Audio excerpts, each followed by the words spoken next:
ये इनमें ज्ञान नहीं है क्या? सबसे पहले आपके बच्चे को शिक्षा मिलेगी, तब आप विश्व गुरु और विकसित भारत बना सकते हैं। अब सोचना आपको है, फैसला आपको करना है। इस सिसोदिया जैसे शिक्षा मंत्रियों की आज जरूरत है देश को। ये बीजेपी कांग्रेस द्वारा पूरे भारत में शासकीय स्कूलों की बिगाड़ी हुई व्यवस्था, हम इस वीडियो के अंत सरकार तक में जो मंत्री बने रहिए आप, अभी हम बताने वाले हैं की बात कर रहे थे। मैं अधिकारियों को किस प्रकार से आपके बच्चों तक शिक्षा ना पहुंचे, यह काम किया जाता है और अपने बच्चों को विदेश में ले पाएगा कोई क्वालिटी वाली शिक्षा दी जाती है। मुझे लगता है इससे ज्यादा जरूरी है कि जिन लोगों के बच्चे पढ़ रहे हैं उनको ऐसा पढ़ा दीजिए कि उसके बाद में मंत्री और संतरी सबके बच्चे लाइन में लग के एजुकेशन में आने की कोशिश करें सरकारी स्कूलों में।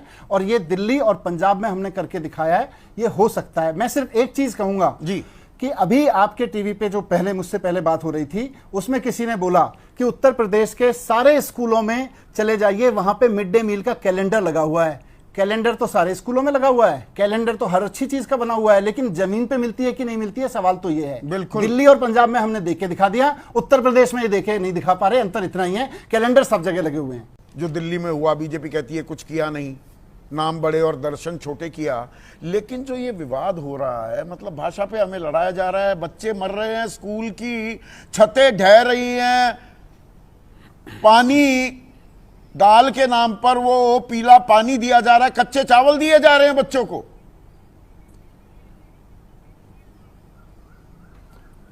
संदीप जी, प्रॉब्लम यही है कि कच्चे चावल, और आप अभी नून नमक वाली मिड डे मील की रोटी का जिक्र कर रहे थे। राजनीति यही है इनकी सबकी कि भाई लड़ते रहो आपस में, जब आप लड़ना बंद करोगे और स्कूल मांगोगे तो हम आपको फिर से लड़ा देंगे, फिर से एक दूसरे से लड़ा के हम आपको आगे ले जाएंगे लड़ाई में, लेकिन स्कूल में नहीं पढ़ाएंगे, स्कूल आपको बनवा के नहीं देंगे। 31 करोड़ बच्चे पूरे देश के स्कूल और कॉलेजेस में, इसमें से 140 करोड़ में से 31 करोड़ लोग बच्चे हिंदुस्तान के स्कूल कॉलेजेस में, और इनमें से 25 करोड़ बच्चे हैं स्कूलों में, और 25 में से भी 15 करोड़ बच्चे हैं सरकारी स्कूलों में पूरे देश में।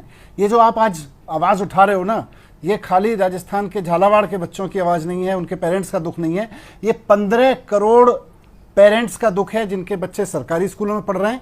और इनफैक्ट 10 करोड़ वो बच्चे जो प्राइवेट स्कूलों में पढ़ रहे हैं, उनके माता पिता का भी दुख है कि उनको सरकारों ने खुली छूट दे रखी है लूटने की। तो ये दर्द सबका है। समस्या यही है कि राजनीति में अगर आप काम करो स्कूल पे तो आपके ऊपर इतने कीचड़ उछाले जाएंगे, इतने कीचड़ उछाले जाएंगे। मैं आपके सामने लाइव बैठा हूं, इस बात का गवाह हूं कि मैंने दिल्ली के सरकारी स्कूल जब रिपेयर करने शुरू किए तो मेरे सामने 2 ऑप्शन थे। वैसे ही घटिया स्कूल रिपेयर करो जैसे झालावाड़ में ये करते हैं बीजेपी वाले, या बाकी जगह की आप बात कर रहे थे सब लोग, लेकिन मैंने उसको चुना कि नहीं, मेरे शिक्षा मंत्री रहते हुए दिल्ली में शानदार स्कूल बनेंगे, जो भी स्कूल बनेगा शानदार बनेगा। और आज मेरे ऊपर एनफोर्समेंट डायरेक्टरेट ईडी कि मेरे घरों में रेड हो रही है, मेरे ऊपर एफआईआर हो गई है ईडी में, एसीबी में एफआईआर हो गई है। मैसेज क्या है? भारतीय जनता पार्टी का मैसेज साफ है कि इस देश में जो भी व्यक्ति एजुकेशन पे बात करेगा, वो चाहे उत्तर प्रदेश का एक पत्रकार हो जो नून तेल को मिड डे मील में एक्सपोज करता हो, या मनीष सिसोदिया हो जिसने सरकारी स्कूल ठीक हो सकते हैं ये करके दिखाया हो, हम छोड़ेंगे नहीं। पर वही आप एजुकेशन ठीक करोगे, हम आपको छोड़ेंगे नहीं। भारतीय जनता पार्टी का ये ब्रह्म वाक्य है। एक सेकंड, नाम बड़े और दर्शन छोटे वाला काम तो नहीं। आप जो ये ताल ठोक रहे हैं, अभी मौजूदा जो शिक्षा मंत्री हैं आशीष सूद, वो कह रहे हैं कि 1074 सरकारी स्कूल हैं दिल्ली में, उनमें से एक भी कोई फंक्शनल कंप्यूटर लैब नहीं है। आप कहते हैं वर्ल्ड क्लास मैंने फैसिलिटीज दी सरकारी स्कूलों में। आशीष सूद का दावा है ये। संदीप जी, मैं इत्तेफाक से अब मैं शिक्षा मंत्री, मैं इसीलिए कह रहा हूं आज मैं शिक्षा मंत्री नहीं हूं, और पिछले 6 महीने से नहीं हूं कि मेरी सरकार की भी मेरी पार्टी की सरकार भी नहीं है, लेकिन उसके बावजूद 1 साल पहले के, 2 साल पहले के, 3 साल पहले के, मैं इस प्रोग्राम के दौरान भी और उसके बाद भी आपको इतने सारे वीडियोस भेज दूंगा जहां मैं खुद कंप्यूटर क्लासेस में बच्चों के साथ में बात कर रहा हूं। और बात इसकी नहीं है, मैं जब दिल्ली के सरकारी स्कूलों में काम करना शुरू किया था तो छतें चूती थीं। जो आज झालावाड़ के स्कूल की हालत है वो दिल्ली की हालत कर रखी थी कांग्रेस और भारतीय जनता पार्टी ने मिलकर। 2015 से मेहनत कर करके ऐसे स्कूल बनवाए जैसे अपना घर बनवाते हैं लोग, वैसे खड़े होकर दिल्ली के स्कूल बनवाए हैं, कंप्यूटर लगवाए हैं। और उसी की वजह से आज पहली बार दिल्ली के सरकारी स्कूलों के बच्चे नीट और जेई का एग्जाम क्रॉस कर पा रहे हैं, उनको फैसिलिटीज दी नहीं। ये प्राथमिकता क्यों नहीं बन पाती है? क्या पंजाब में हमारी 2000 जनता भी इस बात की, इस काम को इनाम नहीं देती है क्या? मनीष, मैं आपसे ये बड़ा ही एक पर्सनल टाइप सवाल भी पूछ रहा हूं, क्योंकि आपने यू इन्वेस्टेड लॉट शिक्षा में, पर उसका इनाम तो नहीं मिला।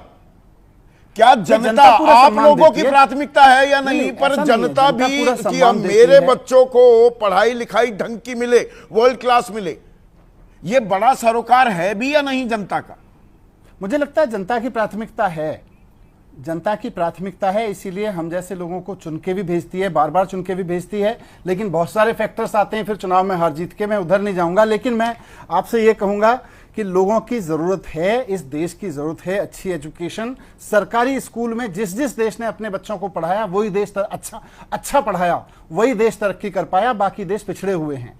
तो हमें भी करना पड़ेगा। आपने भी एक बात जो मैं बात कर रहा था वो बीच में रुक गई। हमको दिल्ली में मौका मिला, हमने दिल्ली में करके दिखाया। मैं 2022 में जब पंजाब में आया तो सरकार के स्कूलों की हालत बहुत खराब थी। आज 3 साल की सरकार के बाद मैं दिल्ली के बारे में भी गारंटी लेता हूं कि हमने वहां क्या काम किया, पंजाब के बारे में गारंटी ले रहा हूं। पूरे पंजाब में एक भी सरकारी स्कूल नहीं है जहां बच्चे फर्श पे बैठने को मजबूत हों।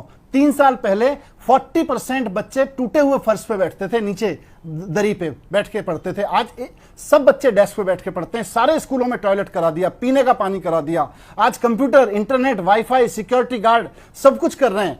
तो प्रायोरिटी देनी पड़ेगी। अभी आपके टीवी में प्रोग्राम में सुन रहा था एक नेताजी, कोई मुझे पता नहीं कौन, आखिरी सवाल, एक सेकंड मनीष, आखिरी 12 करोड़ 75 लाख बच्चा सरकारी स्कूल में पढ़ते हैं। 1,05,000 सरकारी स्कूलों में बिजली नहीं है हमारे देश में, और ये विश्व गुरु बनने चले हैं। देखिए 39,229 स्कूलों में पीने का पानी की व्यवस्था नहीं है।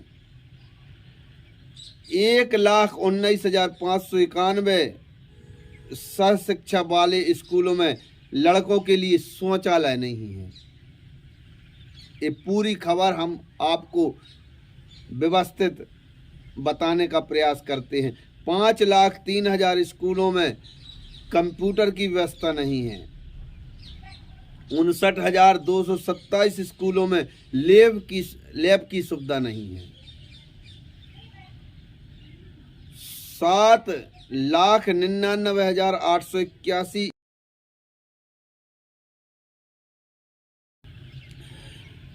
देश के सरकारी स्कूलों के दाखले लगातार गिर रहे हैं। क्यों गिर रहे हैं? जब आबादी बढ़ रही है तो मोदी जी क्यों गिर रहे हैं? इस पर जवाब देना चाहिए बीजेपी को। 2022 में 72.9% से घटकर 24 में 66.8% नामांकन ही हुए। देखिए एक सोचने वाली बात है। जब स्कूल हम बिगाड़ेंगे, सरकार उसमें व्यवस्था नहीं करी, तो मजबूरी में हमें अपने बच्चों को प्राइवेट में पढ़ाना पड़ेगा। कक्षा 3 के छात्र छात्राएं सरकारी स्कूलों के 27.6% छात्र छात्राओं पे घटाव के प्रश्न नहीं बनते, घटाना नहीं बनता। कक्षा 8 से के बच्चे 45.8% छात्र बुनियादी अंक गणित में सक्षम नहीं हैं।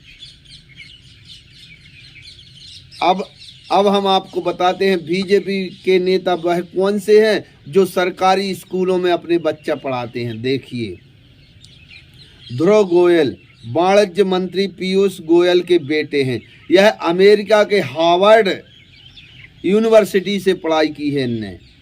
अब देखिए नीरज सिंह रक्षा मंत्री राजनाथ सिंह के बेटे हैं। ब्रिटेन की लीड्स यूनिवर्सिटी से MBA की डिग्री की इनने। ध्रुव जयशंकर विदेश मंत्री S जयशंकर के बेटे हैं। अमेरिका के जॉर्ज टाउन विश्वविद्यालय में MA की डिग्री करी है इनने। अब देखिए, महाआर्यन सिंधिया नागरिक उड्डयन मंत्री ज्योतिरादित्य सिंधिया के बेटे हैं। अमेरिका के येल यूनिवर्सिटी से MBA की डिग्री करी है। धन्य विश्वगुरु बनाने वाले आदित्य शंकर पूर्व केंद्रीय मंत्री रविशंकर प्रसाद के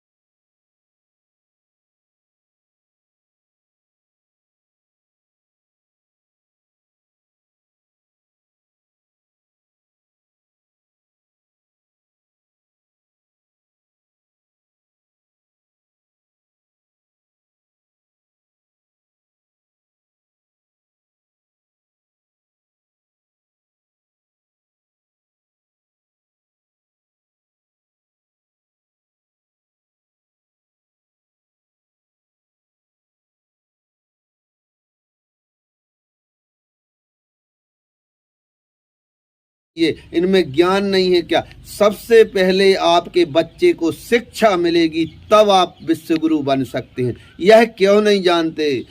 इनमें ज्ञान नहीं है क्या?